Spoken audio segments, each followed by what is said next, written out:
Hello दोस्तों, welcome back to my YouTube channel. Bishnoi nursing academy में आपका बहुत बहुत स्वागत है। चलिए, तो आज अपन बहुत ही इम्पोर्टेंट टॉपिक स्टार्ट करेंगे जो हर कहीं पर काम आता है। चाहे आप एनाटोमी पढ़ो या फिर चाहे आप फार्मेकोलॉजी ड्रग्स का एक्शन देखो, जैसे थ्रोम्बोलाइटिक ड्रग्स हो गई, एंटी प्लेटलेट ड्रग्स हो गई, एंटी कोगुलेंट ड्रग्स हो गई। इनका भी मैकेनिज्म ऑफ एक्शन जो होता है वो भी यहीं से निकल के आता है। तो चलिए, बिना किसी टाइम वेस्ट किए अपन स्टार्ट करते हैं। Blood clot formation. टॉपिक का नाम है ब्लड क्लॉट फॉर्मेशन। मतलब कि अपनी बॉडी के जहाँ पर भी आउटर फिजिकली रूप से सुपरफिशियल जहाँ इंजरी हो जाती है, तो वहाँ पर अपनी बॉडी के अंदर ब्लीडिंग होनी स्टार्ट हो जाती है। जैसे कहीं पर भी इंजरी हुई, इंजरी होने के बाद में वहाँ पर क्या होनी स्टार्ट हो जाती है, ब्लीडिंग। और कुछ टाइम तक अपन देखते हैं कि कुछ टाइम तक तो वो ब्लीडिंग होती है, लेकिन उसके बाद में लगभग 2 से 7 मिनट तक वो होती है ब्लीडिंग। उसके बाद वो ब्लीडिंग ऑटोमेटिकली बंद हो जाती है। उस कंडीशन को बोला जाता है ब्लड क्लॉट फॉर्मेशन। ऐसा क्यों होता है? क्योंकि वहाँ पर ब्लड क्लॉट फॉर्मेशन हो जाता है। उस प्रोसेस को बोला जाता है कोगुलेशन। प्रोसेस का बोला जाता है कोगुलेशन। यहाँ पर इसी का दूसरा नाम रहता है हीमेटोस्टासिस। हीमेटोस्टासिस हीमेटोस्टासिस यानी कि ब्लड क्लॉट फॉर्मेशन। यहाँ पर इसका दूसरा नाम है थ्रोम्बोसिस। तो सभी का ऑलमोस्ट पर्पज एक ही है कि इंजरी साइट पर ब्लीडिंग को प्रिवेंट करना। तो इस प्रोसेस को बोला जाता है ब्लड क्लॉट फॉर्मेशन। मतलब कि जहाँ पर इंजरी हो रखी है वहाँ पर कुछ टाइम के बाद में वहाँ पर ब्लीडिंग बंद हो जाना, इस कंडीशन को कहते हैं ब्लड क्लॉट फॉर्मेशन। ये अलग अलग फेजेज में होते हैं। अगर इनकी बात करें तो 3 फेज होती है टोटल। इज 3 फेज, 3 फेज के अंदर होती है। सबसे फर्स्ट फेज होती है जिसका नाम दिया जाता है vascular phase. Vascular phase. Second होती है platelet plug formation and third होती है कोगुलेशन कैस्केड। सबसे फर्स्ट बात करते हैं अपन वेस्कुलर फेज। इस फेज के अंदर क्या होता है कि जैसे ही जहाँ पर इंजरी होती है, जैसे ये ब्लड वेसल्स है, इस ब्लड वेसल्स के अंदर जैसे इंजरी हुई तो ब्लड वेसल्स डैमेज हो गई। डैमेज होने के बाद में उसकी ब्लड की 3 लेयर होती है, इस वेसल्स की 3 लेयर होती है। सबसे बाहर जो लेयर होती है उसे बोलता है इंटीना एक्सटर्ना। उसके अंदर वाली जो होती है उसको बोलते हैं इंटीमा मीडिया। देन अंदर वाली, जस्ट अंदर वाली जो होती है उसे बोला जाता है इंटीमा। इंटीमा या एंडोथीलियम। अगर इस ब्लड वेसल्स के अंदर यहाँ पर इंजरी हो जाती है तो ब्लड वेसल्स डैमेज होती है। तो फर्स्ट फेज के अंदर क्या होती है कि जहाँ पर इंजरी साइट पर जहाँ ब्लड वेसल्स डैमेज हुई है उसको वेजो कॉन्स्ट्रिक्शन करवा देना। मतलब कि पहले ब्लड वेसल्स इस टाइप की थी तो अब उसका डायमीटर कम करवा देना। कम डायमीटर कम होगा तो वहाँ पर ब्लड सप्लाई कम होगी। अगर ब्लड सप्लाई कम होगी तो वहाँ से लीकेज भी कम होगा, क्योंकि ब्लीडिंग भी वहाँ से कम होगी। तो फर्स्ट फेज के दौरान तो क्या होता है कि जो ब्लड वेसल्स जहाँ पर इंजरी हुई है उसको कॉन्स्ट्रिक्शन कर देना। कॉन्स्ट्रिक्शन करने से वहाँ पर आने वाले ब्लड की अमाउंट कम हो जाएगी। जब अमाउंट कम हो जाएगी तो वहाँ से ब्लीडिंग भी कम होगी। तो फर्स्ट फेज के दौरान तो कोई किसी प्रकार का इवेंट ज़्यादा नहीं होता, केवल और केवल वेजो कॉन्स्ट्रिक्शन होता है। तो फर्स्ट फेज के अंदर मैं लिख सकता हूँ कि यहाँ पर क्या होता है, वेजो कॉन्स्ट्रिक्शन। जिस ब्लड वेसल्स के अंदर डैमेज हुआ है उस ब्लड वेसल्स को आप वेजो कॉन्स्ट्रिक्शन हो जाता है। वेजो कॉन्स्ट्रिक्शन होने से वहाँ पर जितना ब्लड आएगा पहले की अमाउंट में कम ब्लड आएगा। अगर ब्लड ज़्यादा आता तो ब्लीडिंग भी ज़्यादा होगी। तो फर्स्ट फेज, फर्स्ट जो कंडीशन होती है उस दौरान ब्लड वेसल्स का कॉन्स्ट्रिक्शन हो जाता है, जिसकी वजह से वहाँ पर आने वाले ब्लड की अमाउंट कम हो जाती है। तो मैं इसके अंदर लिख सकता हूँ कि when blood vessels are injured. जैसे ही वहाँ पर ब्लड वेसल्स इंजर्ड हुई, blood vessels are injured, it constrict. वो ब्लड वेसल्स वहाँ पर क्या हो जाएगी, कॉन्स्ट्रिक्शन हो जाएगी। उस ब्लड वेसल्स का कॉन्स्ट्रिक्शन हो जाएगी। क्यों कॉन्स्ट्रिक्शन होगा? क्योंकि to reduce the blood flow, वहाँ पर ब्लड फ्लो क्या हो सके, रिड्यूस हो जाए। And minimise the blood flow reduce हो जाए, जिस वो किसको मिनिमाइज करेगी, and minimise the blood loss. और वहाँ पर ब्लड जो लॉस हो रहा था उसको मिनिमाइज कर दिया जाता है। दिस इज द, और ये कब स्टार्ट होगा, this is the body immediate response, immediate response, ये बॉडी का एक इमीडिएट रेस्पॉन्स है। कब? To an injury, to an injury, जैसे इंजरी हुई तुरंत बॉडी का ही रेस्पॉन्स हो जाएगा और वहाँ पर ब्लड वेसल्स है वो क्या हो जाएगी? कॉन्स्ट्रिक्ट हो जाए। कॉन्स्ट्रिक्ट हो जाए तो वो किसको मिनिमाइज करेगी? ब्लड लॉस को। ब्लड लॉस वहाँ पे कम होगा। ये कौन सी है? फर्स्ट फेज है। सेकेंड फेज की बात करें तो सेकेंड फेज होती है प्लेटलेट प्लेग फॉर्मेशन, ये होती है सेकेंड फेज। सेकेंड फेज के दौरान क्या होता है? प्लेटलेट प्लग फॉर्मेशन होता है। इस फेज के अंदर क्या होता है कि अब ब्लड वेसल्स कॉन्स्ट्रिक्शन तो हो गई, अब यहाँ पर प्लेटलेट प्लग फॉर्मेशन होगा। जैसे ही ब्लड वेसल्स यहाँ इंजरी हुई है, इंजरी के बाद ब्लड लॉस हो रहा है तो यहाँ पे पहले वेजो कॉन्स्ट्रिक्शन होगा, देन अब प्लेटलेट्स होगी जहाँ बॉडी के अंदर क्या होती है? अब बॉडी के अंदर प्लेटलेट्स का घूमती रहती है ब्लड वेसल्स के अंदर। कितनी होती है? 1.4 टू 4.5 मिलियन MMQ, मतलब कितनी? मतलब 1.5 से 4.5 लाख इनकी अमाउंट होती है। ये प्लेटलेट्स ब्लड के अंदर सर्कुलेट होती रहती है। लेकिन जहाँ पर भी इंजरी होती है तो ये एक्टिवेट हो जाती है, ये ब्लड वेसल्स के अंदर एक्टिवेट हो जाती है। जैसे ब्लड वेसल्स है, यहाँ पर इंजरी हुई है, ये इस टाइप से इसके अंदर घूमती रहती है, सर्कुलेट होती रहती है। लेकिन जहाँ पर इंजरी हुई है एक्टिवेट हो जाएगी और सारी की सारी प्लेटलेट है वो यहाँ पर आ जाएगी। जैसे ही वो प्लेटलेट्स, एक प्लेटलेट्स आएगी, एक कहने का मतलब जैसे साथ में आती है, जैसे एक प्लेटलेट आ गई तो वो बाकी जितनी भी प्लेटलेट है उनको क्या करती है? अट्रैक्ट करती है अपनी साइड में। जैसे प्लेटलेट्स आ गई, एक प्लेटलेट्स यहाँ पे आ गई, अब ये प्लेटलेट्स क्या करेगी? कुछ केमिकल का प्रोडक्शन करेगी, कुछ केमिकल का प्रोडक्शन करेगी। जैसे कुछ एंजाइम्स होते हैं, जैसे थ्रोम्बेक्सोन हो गया, थ्रोम्बेक्सोन A2 हो गया, एडिनोसिन डाइफॉस्फेट हो गए, फॉस्फोडाइएस्टर हो गया, फॉस्फोडाइएस्टर हो गया। ये क्या करते हैं? केमिकल, एक कॉक्स फर्स्ट एंजाइम्स हो गया, कॉक्स फर्स्ट एंजाइम्स हो गया जो थ्रोम्बेक्सोन का फॉर्मेशन करता है, और एडीपी हो गया, एडिनोसिन डाइफॉस्फेट, और एक हो गया आपका फॉस्फोडाइएस्टर पीडी। तो इन केमिकल का सीक्रेशन होता है वहाँ पे, और ये केमिकल क्या करते हैं कि वहाँ पे जो प्लेटलेट्स होती है, अदर जितनी प्लेटलेट होती है उसको अपनी तरफ अट्रैक्ट करते हैं, ताकि वो सारी की सारी जितनी प्लेटलेट्स हैं जैसे बॉडी के अंदर सर्कुलेट होती है तो वो वहाँ पर उस प्लेटलेट्स प्लग फॉर्मेशन के अंदर अपना योगदान दे, तो वो सारी की सारी यहाँ पर आ जाती है। तो इन केमिकलों का वहाँ पे सीक्रेशन होता है, देन बाकी प्लेटलेट्स होती है वो उस इंजरी साइड पे आ जाती है। तो मैं यहाँ पे क्या होता है कि when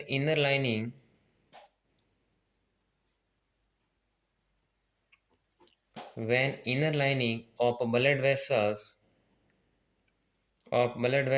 इनर लाइनिंग कौन सी? सबसे नज़दीक वाली कौन सी होगी? अंदर वाली एंडोथीलियम, एंडोथीलियम होगी, जिसको क्या नाम बोला जाता है? Intima layer, intima media, adventitia and externa वगैरह होते होते इसको इंटीमा लेयर बोला जाता है, सबसे अंदर वाली। इस दौरान क्या होता है कि ब्लड वेसल्स की जब से इनर मोस्ट लेयर, जब ब्लड वेसल्स की डैमेज होगी, is damage is damage platelets become activate हो, तो वहाँ पे प्लेटलेट्स जो होंगे वो बॉडी के क्या हो जाएंगे? एक्टिवेट हो जाएंगे। एक्टिवेट एंड अडेयर, अडेयर मतलब कि उस प्लेटलेट्स की जहाँ पर साइड, जहाँ पे इंजरी साइड हुई, adhere to the site of injury, adhere to the site of injury, तो वहाँ पे इंजरी साइड पे आ जाएंगे, सभी की सभी इंजरी साइड पे आके सारे सारे चिपक जाएंगे। अडेयर एंड चिपक जाना, वहाँ पे इंजरी साइड पे आके चिपक जाना, adhere to the injury side. And activated, जो प्लेटलेट एक्टिवेटेड हुई है, activated platelets release release chemical, और ये क्या करेगी? अपना केमिकल का फॉर्मेशन करेगी, केमिकल का सीक्रेशन करेगी, और उस केमिकल को क्या करेगी? That attract more platelets stick together, और बाकी जितनी प्लेटलेट्स है वो उसकी साइड पर आ जाएगी, इंजरी साइड पे, ताकि वो किसके थ्रू? केमिकल के थ्रू, इन केमिकलों का प्रोडक्शन होगा, ताकि बाकी जितनी भी प्लेटलेट्स वहाँ पे आ जाए और प्लेटलेट्स का एग्रीगेशन हो जाए, वहाँ पर प्लेटलेट्स प्लग का फॉर्मेशन हो जाए। जब कई सारी प्लेटलेट्स वहाँ पे आएगी तो प्लेटलेट्स एग्रीगेशन का फॉर्मेशन हो जाएगा, प्लेटलेट्स प्लेग का फॉर्मेशन हो गया है। And forming the temporary platelet plug, और टेम्परेरी रूप से प्लेटलेट्स प्लग का फॉर्मेशन हो जाएगा कहाँ पर, at the site of injury, और उस इंजरी साइट पर टेम्परेरी रूप से प्लेटलेट्स प्लग का फॉर्मेशन हो जाएगा। तो ये कंडीशन होती है किसके अंदर, सेकेंड फेज के दौरान प्लेटलेट्स प्लग का फॉर्मेशन हो जाएगा, और उसी चीज़ को क्या बोलेगा, प्लेटलेट प्लग। तो अपन बोल सकते हैं कि प्लेटलेट्स प्लग का फॉर्मेशन हो गया। तो फर्स्ट फेज वेस्कुलर फेज है जिसके अंदर केवल वेजो कॉन्स्ट्रिक्शन हो रहा था। अब second phase I, second phase के दौरान क्या होगा, केवल प्लेटलेट्स प्लग का फॉर्मेशन होगा।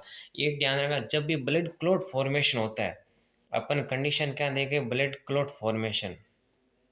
तो ब्लड क्लॉट फॉर्मेशन तब होता है जब अपनी बॉडी के अंदर इंजरी साइट के ऊपर प्लेटलेट प्लग और उसके साथ में फाइब्रिन के फाइबर बन जाए, तब उस कंडीशन को फाइब्रिन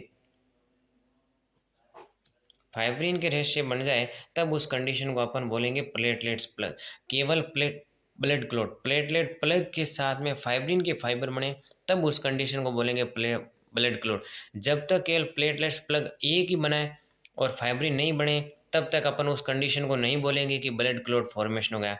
एकदम वेल कंडीशन के अंदर ब्लड क्लॉट को तब बोलेंगे जब प्लेटलेट्स प्लग और उसके साथ में फाइब्रिन के फाइबर का फॉर्मेशन हो जाएगा। उस कंडीशन को अपन बोलेंगे कि कंप्लीटली ब्लड क्लॉट फॉर्मेशन हो गया। तो फर्स्ट फेज और सेकंड फेज दोनों को देखा जाए तो अभी तक केवल और केवल प्लेटलेट्स प्लग का फॉर्मेशन हुआ है, अभी तक अपन फाइब्रिन के फाइबर का फॉर्मेशन नहीं हुआ है। तो थर्ड जो फेज आती है उसके अंदर फाइब्रिन के फाइबर का फॉर्मेशन होगा, अभी तक केवल इस प्लेटलेट्स प्लग का फॉर्मेशन हुआ है। ये भी किन की सहायता से, इंजरी साइट पर प्लेटलेट्स एक्टिवेट हुई, ये केमिकल सीक्रेट के, ताकि एक प्लेटलेट्स एग्रीगेशन का फॉर्मेशन हो गया। अब अपन बात करेंगे फाइब्रिन का फॉर्मेशन, उसको बोला जाता है थर्ड फेज के अंदर। तो हम बात करते हैं अपन थर्ड फेज की। थर्ड फेज जिसका नाम होता है कोगुलेशन कैस्केड,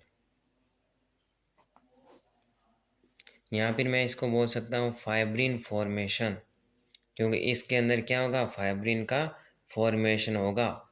इसको बोला जाता है कोगुलेशन कैस्केड या फिर फाइब्रिन फॉर्मेशन। ये होती है थर्ड फेज। इस फेज के अंदर फाइब्रिन का फॉर्मेशन होगा। प्लेटलेट्स का फॉर्मेशन पहले हो चुका था, अब फाइब्रिन का फॉर्मेशन होगा। अब यहाँ पे इसके अंदर दो प्रकार के पाथवे चलते हैं। सबसे फर्स्ट पाथवे होता है इंट्रिंसिक पाथवे, और सेकेंड पाथवे होता है, उसको बोला जाता है एक्सटेंसिक पाथवे।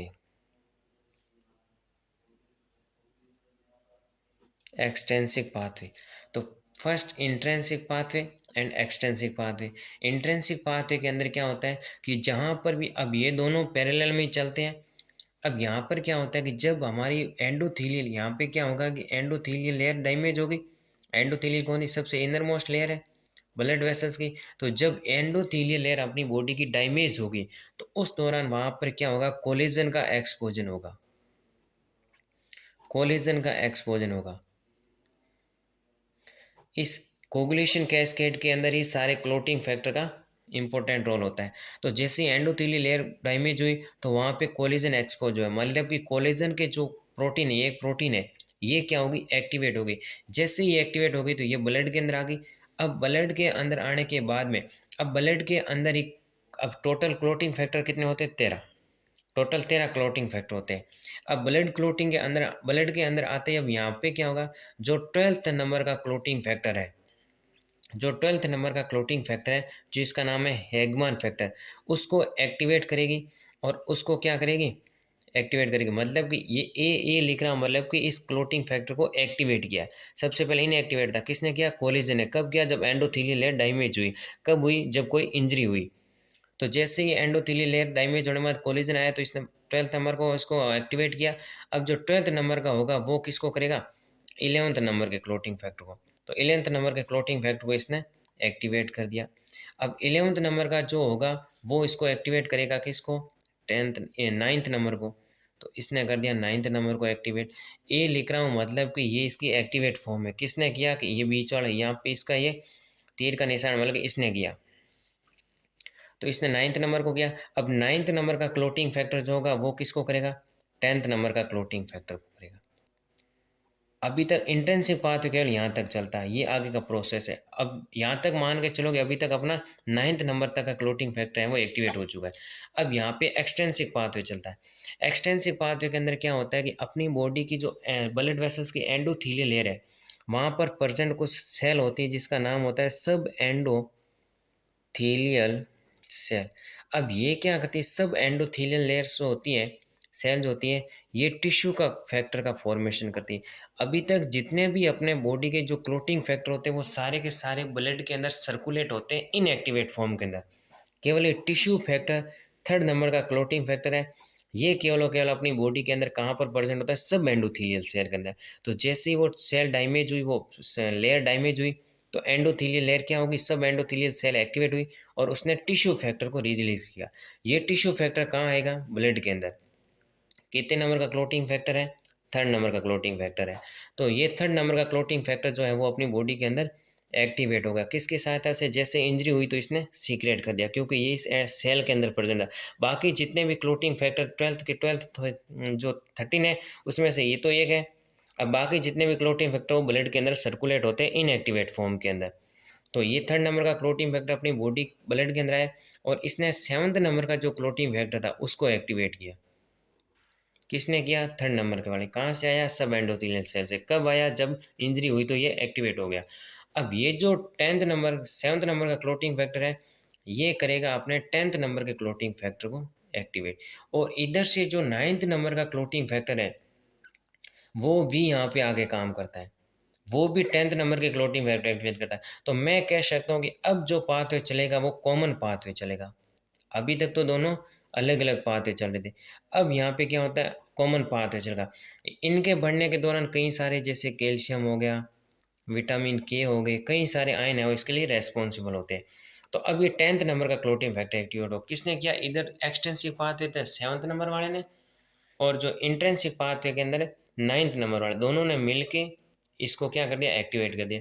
अब जो 10th नंबर का क्लोटिंग फैक्टर है वो काम करता है, अपनी बॉडी के अंदर एक क्लोटिंग फैक्टर होता है प्रोथ्रोम्बिन, जो 2nd नंबर का क्लोटिंग फैक्टर उस पर काम करता है और उसको चेंज करता है अपनी एक्टिवेट फॉर्म के अंदर। किसमें? थ्रोम्बिन के अंदर। तो मैं कह सकता हूँ कि ये इसकी सेकंड, मतलब 10th नंबर वाले ने 2nd नंबर को एक्टिवेट किया, ठीक है, किसके अंदर? थ्रोम्बिन के अंदर। अब ये थ्रोम्बिन जो होता है वो अब काम करता है किसके ऊपर? फाइब्रिनोजन के ऊपर। ये फाइब्रिनोजन क्या है? 1st नंबर का क्लोटिंग फैक्टर है। इसको एक्टिवेट कर दिया और इसको किसके अंदर चेंज कर दिया? फाइब्रिन के अंदर। अब देखो मैंने क्या बोला था कि जब अब फाइब्रिन बन के अपने तैयार हो गया, फाइब्रिन बन के तैयार होगा। और जब ब्लड का क्लॉट का फॉर्मेशन कब होता है? मैंने शुरुआत में लिखाया था कि जब प्लेटलेट्स के साथ में क्या बन जाए? फाइब्रिन बन जाए, तब अपन बोलेंगे कि प्लेटलेट्स प्लग का फॉर्मेशन होगा। तो प्लेटलेट्स प्लग का फॉर्मेशन 2nd फेज के अंदर हो गया था और फाइब्रिन का फॉर्मेशन 3rd फेज के अंदर हो गया था। अब इन क्लोटिंग फैक्टर की सहायता से ये फाइब्रिन का बन गया। अब ये फाइब्रिन क्या करेगा? जैसे ये ब्लड वेसल्स है 2nd फेज तक अपना, ये यहाँ से बाई चांस इंजरी हो रखी है तो ये यहाँ पे प्लेटलेट्स प्लग आ गया। अब ये फाइब्रिन की रेस से इसके ऊपर आकर के इसको स्टेबिलिटी प्रोवाइड करेंगे, मतलब कि एकदम जैसे गेंद होती है, गेंद के ऊपर अपन कैसे रस्सी लपेटते हैं, तो उसी टाइप की ये रेसे हो गई, इसके ऊपर आगे जुड़ जाएंगे और ये परमानेंट क्या कर देंगे? इसको ब्लॉक कर देंगे ताकि वापस इसकी इंजरी नहीं हो। अब एक इस दौरान अब ये सारे के सारे क्या आते हैं? Clotting factor. अब क्लोटिंग फैक्टर कौन से होते हैं? एक बार क्लोटिंग फैक्टर को देख लेते हैं। 1st नंबर का clotting factor, total clotting factor कितने होते हैं? 13। 1st नंबर का होता है फाइब्रिनोजन। 2nd नंबर का जो होता है उसको कहते हैं प्रोथ्रोम्बिन। 3rd नंबर का जो होता है उसको बोलते हैं टिश्यू फैक्टर। तो 3rd नंबर तक के टिश्यू फैक्टर ये कहाँ प्रेजेंट होता है? सब एंडोथेलियल लेयर के अंदर। कौन सा एक्टिवेट होता है? एक्सटेंसिव पाथवे के अंदर एक्टिवेट होता है। 4th नंबर की बात करें तो 4th नंबर वाला जो होता है वो तो क्या होते हैं? इसको बोला जाता है labile, labile factor. 5th number वाला जो होता है, नहीं सॉरी, 3rd नंबर का जो होता है उसको बोला जाता है कैल्शियम फैक्टर। 5th वाला जो होता है उसको कहते हैं लेबाइल फैक्टर। और जो 6 नंबर का है वो तो अब्सेंस है, उसके अंदर प्रेजेंट ही नहीं होता। 7th नंबर का जो क्लोटिंग फैक्टर होता है जिसका नाम है स्टेबल फैक्टर। 8th नंबर का जो है उसको बोला जाता है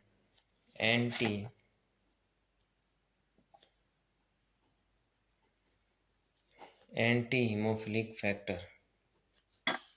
9th नंबर का जो होता है जिसको बोला जाता है क्रिस्तमस,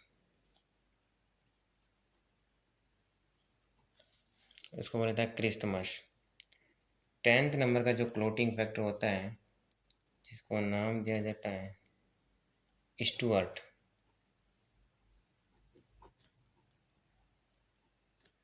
स्टुअर्ट फैक्टर। और जो 11th नंबर का जो क्लोटिंग फैक्टर होता है जिसको बोला जाता है plasma thromboplastin antecedent factor. 12th number का होता है जिसको बोला जाता है हैगमन फैक्टर। और जो लास्ट एंड फाइनल 13 नंबर का जो क्लोटिंग फैक्टर होता है जिसका नाम है फाइब्रिन स्टेबलाइजिंग फैक्टर।